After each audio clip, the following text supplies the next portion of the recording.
কিছু কথা মনে রাখবেন, বড় গাছ নড়ে কম, বড় মাছে কাটা কম, জ্ঞানী লোকের কথা কম, সৎ লোকের সংখ্যা কম, গুণী লোকের কদর কম, রাগী লোকের ধৈর্য কম, নিষ্ঠুর লোকের মায়া কম, শিশুদের হিংসা কম, সৎ লোকের বন্ধু কম, নিঃশ্বাসের বিশ্বাস কম।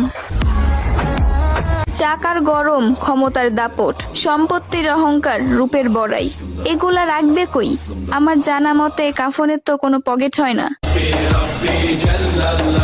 একদিন আফসোস করবেন, জীবন শেষ হয়ে গেল কিন্তু কোনো নেক কাজ করা হলো না। আজ শরীরে শক্তি আছে কিন্তু ইবাদত করার ইচ্ছা নাই। এমন একদিন আসবে সামনে, ইবাদত করার ইচ্ছা হবে কিন্তু শরীরে কোনো শক্তি থাকবে না, একটা সেজদা দেওয়ার ক্ষমতা থাকবে না। এখনো সময় আছে, তওবা করে ফিরে আসুন। সন্তান যখন দুনিয়ার সম্পদ দ্বারা ধনী হয়ে যায়, তখন বাবা মা ভয়ে ভয়ে কথা বলে যাতে সন্তান রাগ না করে। আর সন্তান যখন ইমানের দৌলতের দ্বারা ধনী হয়ে যায়, তখন সন্তান ভয়ে ভয়ে কথা বলে যেন বাবা মা রাগ না করে।